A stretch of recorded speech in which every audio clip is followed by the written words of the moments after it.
আসসালামু আলাইকুম। আমি শামিমা মুহিব বলছি সানমুন হ্যান্ডিক্রাফটসে আপনাদের সবাইকে স্বাগতম। এই চ্যানেলটি খোলা হয়েছে সকল ধরনের হাতের কাজ শেখানোর জন্য, যেন সবাই ঘরে বসে কর্মদক্ষতা বৃদ্ধি করতে পারে। আজকে আমি দেখাবো কি করে পুঁতি দিয়ে হলুদের গয়না বানাতে হয়। এটি বানাতে আমার পার্ল পুঁতি লাগবে 6 নম্বর পার্ল পুঁতি লাগবে, 100 থেকে 150 গ্রাম লাগবে এবং লাগবে গোলাপ ফুল। এটি হচ্ছে রেবনের গোলাপ ফুল। আমি এখানে 1.5 ইঞ্চি রেবন নিয়েছি এবং এটা দিয়ে একটি গোলাপ ফুল বানিয়ে নিয়েছি। গোলাপ ফুল কী করে বানাতে হয় তার জন্য আমি আমার অন্য ভিডিওতে অলরেডি দিয়ে দিয়েছি, আপনারা আমার চ্যানেলটিকে সেখান থেকে এই ভিডিওটি দেখে নেবেন। প্রথমে পার্ল পুঁতি দিয়ে আমি একটি মালার মতো তৈরি করে নেব এবং আমার লাগবে টার্সেল। পুঁতির দোকানে টার্সেল কিনতে পাওয়া যায়, বললেই হবে টার্সেল লাগবে। টার্সেলের দুটো মাথা, একটি মধ্যে আমি যে মালাটা করেছি গিট দিয়ে দেব খুব ভালো করে। এখানে মালা করার জন্য আপনারা নর্মাল যে সুতা আছে ওটাকে লাচ্ছি সুতা বলে, ওই সুতা ইউজ করতে পারেন অথবা রক সুতা ইউজ করতে পারেন। আমি এখানে রক সুতা ইউজ করেছি।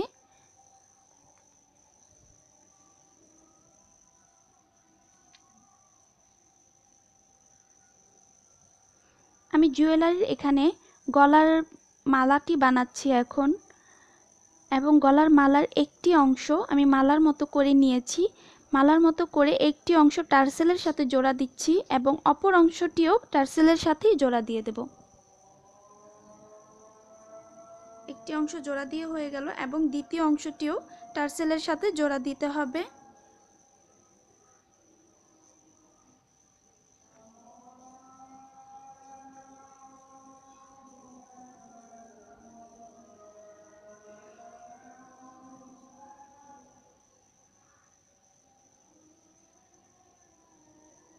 আমি এখানে সাদা কালার পার্ল পুঁতি ইউজ করেছি, আপনার ইচ্ছা করলে গোল্ডেন কালারটাও ইউজ করতে পারেন, সেটাও খুব বেটার।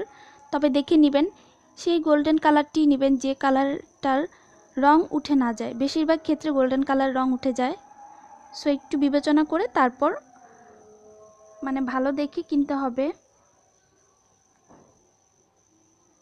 দ্বিতীয় নাম্বার মালার দ্বিতীয় অংশটিও আমি এখানে নিয়েছি, সেটা একটু বড় করে নিয়েছি। প্রথমটা একটু ছোট, তারপর এটা একটু বড়। এটা হচ্ছে দ্বিতীয় লাইন, দ্বিতীয় লাইনও সেম। আমি মালা কিভাবে গাঁথতে হয় সেটা সবাই জানে, তাই এটা আমি দেখাচ্ছি না আর কাউন্টিংও করছি না, এই কারণ এটা হচ্ছে নিজস্ব ইচ্ছের উপর ডিপেন্ড করে। প্রথমটার থেকে দ্বিতীয়টা কতটুকু দূরত্ব রাখবেন এটা আপনার ইচ্ছে।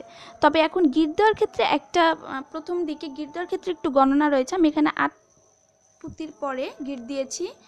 যদি এ পাশে 8 পুঁতির পর গিট দিই তাহলে দ্বিতীয় পাশে আরেকটি অংশতেও সেম 8 পুঁতির পরেই গিট দিতে হবে। আমি এখানে গিট দিয়ে নিয়েছি। আপনারা গিট যদি দিতে না চান ইচ্ছে, আপনারা সেই ক্ষেত্রে হুক কিনে নিতে পারবেন। জুয়েলারি অর্নামেন্টস বানানোর জন্য বিভিন্ন ধরনের হুক কিনতে পাওয়া যায়, সেগুলো দোকানে গিয়ে বললেই হবে। সেখানের মধ্যে 3টি হোল করা থাকবে বা 2টো হোল করা থাকবে, সেগুলো আপনাদের ইচ্ছে মতো কিনে নিতে পারবেন। কিনে নিয়ে তারপর গিট ছাড়াই আপনারা সেইটার ভিতরে সুতো ঢুকে তারপর পুঁতি দিয়ে অ্যাটাচ করে নিতে পারবেন। এখানে আমি গিট দিয়ে নিচ্ছি, তবে গণনা করে গিট দিতে হবে যেন উপর নিচে না হয়ে যায়।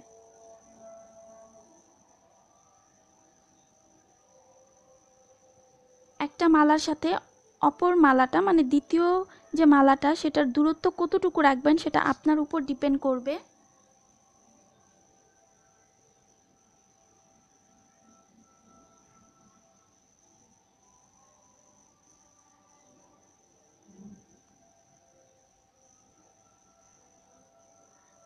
যেহেতু ডান পাশে আমি 8টি পুঁতির পরে গিট দিয়েছি, বাম পাশেও আমাকে 8টি পুঁতির পরেই গিট দিতে হবে। যদি উপর নিচ হয়ে যায় তাহলে দেখতে ভালো দেখা যাবে না।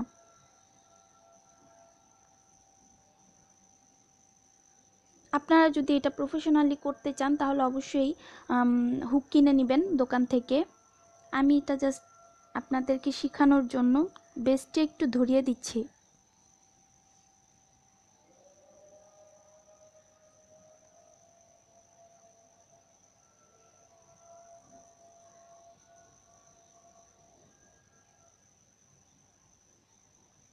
তিন নাম্বার মালাটি, সেটাও দুটো মালার থেকে একটু ডিস্টেন্স রেখে তারপর অ্যাটাচ করতে হবে।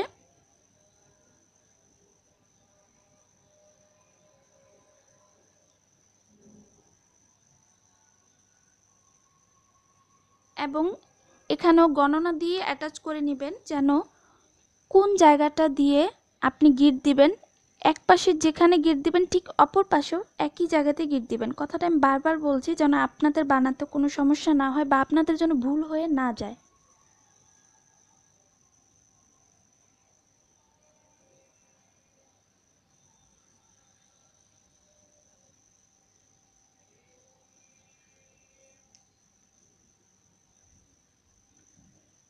আপনারা ইচ্ছে করলে আমি এখানে মাঝে মাঝে গিট দিয়ে দিচ্ছি, আপনারা ইচ্ছে করলে এটা নাও করতে পারেন। যদি হোল কিনতে চান তো বেটার, হোল কিনতে না চাইলেও এটাও নাও কিনতে পারেন, অথবা আমি যেভাবে করছি সেভাবেও না করতে পারেন। একসাথে 3টি মালা নেবেন, ছোট বড় তারপর আরেকটু বড়, 3টে মালা নিয়ে একসাথেই আপনারা টার্সেলের সাথে গিট দিয়ে দিতে পারেন, সেটাও ভালো। তবে সেক্ষেত্রে পুঁতিটা একটু বেশি লাগবে। আমার মালাটা কমপ্লিট হয়ে গেল। এখন কিন্তু রোজের ব্যাপার।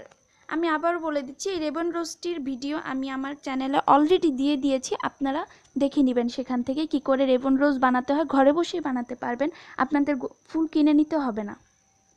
আর যদি চান যে না আমি রেবন রোজ দেবো না, অন্য টাইপের ফুল দেব, যেমন সূর্যমুখী আছে বা অন্য অনেক ধরনের ফুল আছে রেবনেরই, আপনারা সেক্ষেত্রে যদি পারেন ঘরে বানিয়ে নেবেন, আর না হলে বাইরে থেকে কিনে নিতে পারবেন, কোনো ব্যাপার না। আমি এখানে ফেভিকল আঠা ইউজ করেছি। ফেভিকল আঠা আপনার ইচ্ছা করলে গ্লুগানও ইউজ করতে পারেন, তবে আমার কাছে ফেভিকল আঠাটা খুব ভালো লাগে তাই আমি এটা ইউজ করছি। ফেভিকল আঠা দিয়ে এটাও খুব ভালোভাবে অ্যাটাচ হয়। ঠিক জোড়াগুলোর মধ্যেই দিয়ে দিবেন, আর নিচ মানে জোড়াগুলোর মধ্যেই দিবেন যেন দেখা না যায়। তারপর নিচগুলোতেও পুঁতি দিয়ে রেবন রোজগুলো দিয়ে আঠা দিয়ে আটকে দিবেন। আমি এখানে 3টি রেবন রোজ ইউজ করব, আপনার ইচ্ছে করলে বেশিও ইউজ করতে পারেন।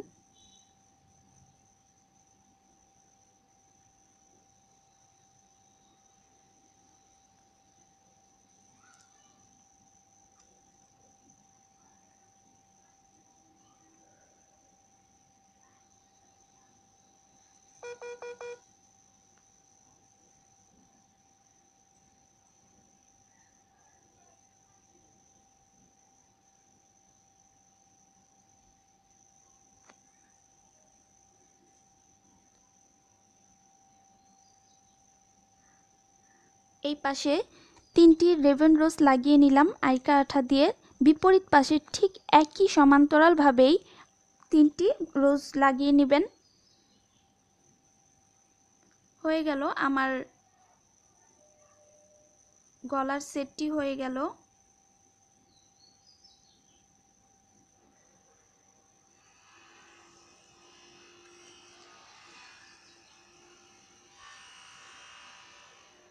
আপনারা ইচ্ছে করলে রোজগুলো বেশিও দিতে পারেন, আরও বড় করে দিতে পারেন, অথবা লাস্টের 3 নম্বর যে মালাটা আমি করেছি মালাটার পুরোটা জুড়ে আপনারা ছোট ছোট গোলাপ ফুল বানিয়ে ছোট ছোট করে গুলা আঠা দিয়ে লাগিয়ে নিতে পারেন। তবে সেক্ষেত্রে গ্লুগানটা ইউজ করাটা বেটার হবে, আইকা আঠাতেও খারাপ হবে না, ভালোই হবে।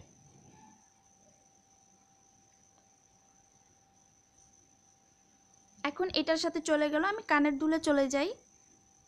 কানের দুল আমি জাস্ট রেবন রোজটুকুই নিয়েছি, এক্সট্রা আমি কিছুই করিনি।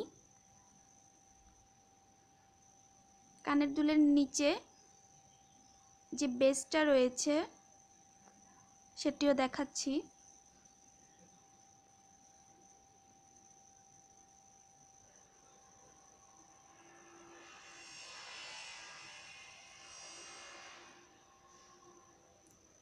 জাস্ট এগুলা কিনতে পাওয়া যায় দোকানে, অথবা আপনারা ঘরে কোনো অন্য কানের দুল থাকলে এই টাইপের ছোট কানের দুল দিয়েও জাস্ট ভিতরে ঢুকিয়েই দিবেন, কিছুই করতে হবে না, কোনো কাজ নেই। আশা করি আপনারা এটা বুঝতে পেরেছেন আমি কি করেছি, দেখে নিন। কাপড় তো জাস্ট বাহিরের যে পিনটা সেটা বাহিরের দিকে রেখে দেব এবং হুক লাগিয়ে দেব।